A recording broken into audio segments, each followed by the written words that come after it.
जी, बहुत ये जो साइबर क्राइम की महामारी है, बहुत तेज़ रफ़्तार से फैल रही है, इस कोरोना के टाइम पर, कोरोना काल में। पवन दुग्गल जी, मैं आपसे ये भी समझना चाहूँगी कि बहुत सारे सेक्टर्स, चाहे एविएशन की बात हो, चाहे पावर सेक्टर की बात हो, चाहे पूरा इंफ्रास्ट्रक्चर की हम अपनी बात कर लें, चाहे रेल की, तो ये भी कहा जाता है कि इन साइबर हैकर्स में, इन साइबर क्रिमिनल्स में और ख़ास तौर पे जो इंटरनेशनल अ, हैकर्स हैं और अब कहा जा रहा है कि अब जो लड़ाइयाँ होंगी, वो साइबर स्पेस में लड़ी जाएँगी।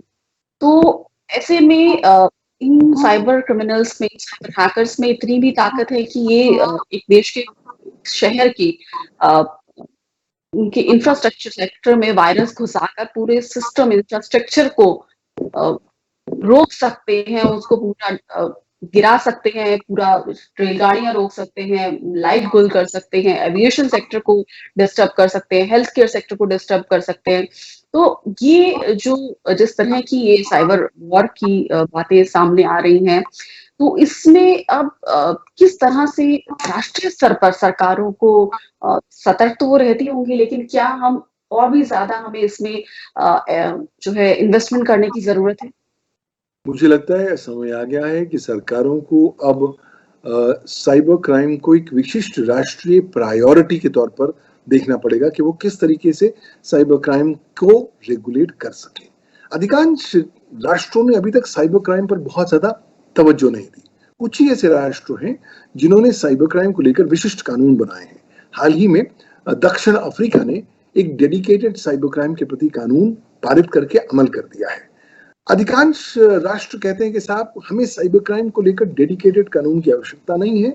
हम अपनी जो राष्ट्रीय दंड संहिता है, हम उसके तहत ही साइबर क्राइम में विभिन्न अपराधों को कवर करेंगे। वो भी एक अप्रोच है, लेकिन बहुत ज्यादा कारगर रूप से सफल नहीं हो पाई है।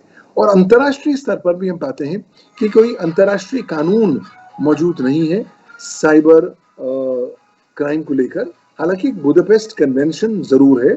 ये बुदापेस्ट जो कन्वेंशन है, ये कहीं ना कहीं अंतर्राष्ट्रीय स्तर पर रेगुलेट करने का प्रयास करता है और कोशिश करता है कि विभिन्न कंट्रीज एक दूसरे के साथ अपनी विभिन्न जानकारी एक्सचेंज कर सकें साइबर क्रिमिनल्स और साइबर क्राइम के प्रति।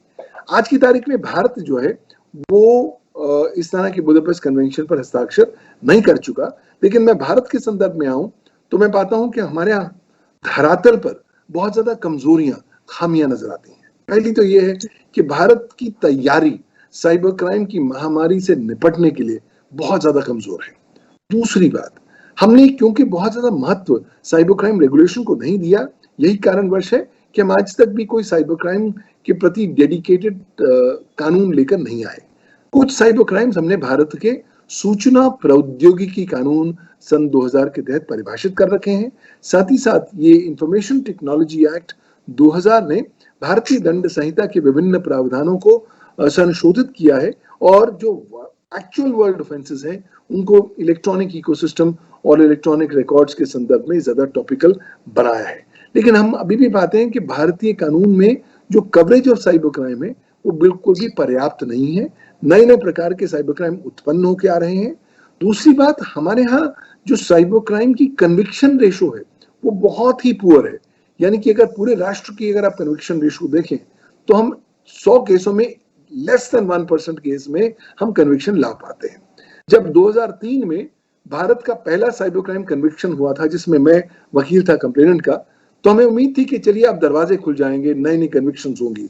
लेकिन कुछ देर बाद हम लोग नाउमीद हुए क्योंकि कानून बदला और इस कानून ने अधिकांश साइबर क्राइम्स को जमानती अपराध घोषित कर दिया। अब हमें मालूम तो है भारत में जब हम रहते हैं तो हम सबके हृदय में, मस्तिष्क में जुगाड़ करने की अपार संभावनाएं उत्पन्न होती हैं।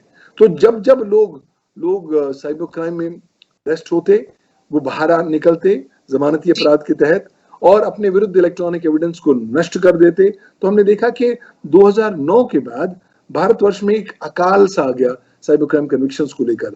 वहां पर बहुत ज्यादा काम करने की जरूरत है और सबसे ज्यादा बहुत ज्यादा कैपेसिटी आपको बिल्ड करने की जरूरत है।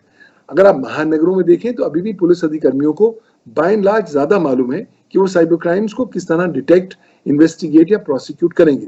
लेकिन अब क्योंकि साइबर क्राइम की यात्रा महानगरों से चलते चलते छोटे शहरों, कस्बों तक और ग्रामीण इलाकों तक पहुंच गई है, हम पाते हैं कि उन इलाकों में पुलिस अधिकारी बहुत ज़्यादा सक्षम नहीं है साइबर क्राइम्स के मामलों से डील करने के लिए। तो कहीं न कहीं उनकी क्षमताओं को बढ़ाने की आवश्यकता है, कैपेसिटी बिल्डिंग करने की आवश्यकता है।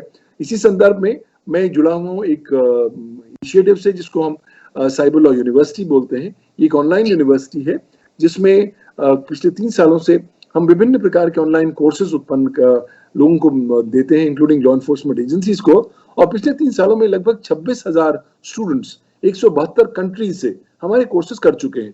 तो ये दिखाता है कि कहीं न कहीं आज आवश्यकता है कि आप कैपेसिटी बिल्ड जितना ज़्यादा करेंगे, उतना कम होगा।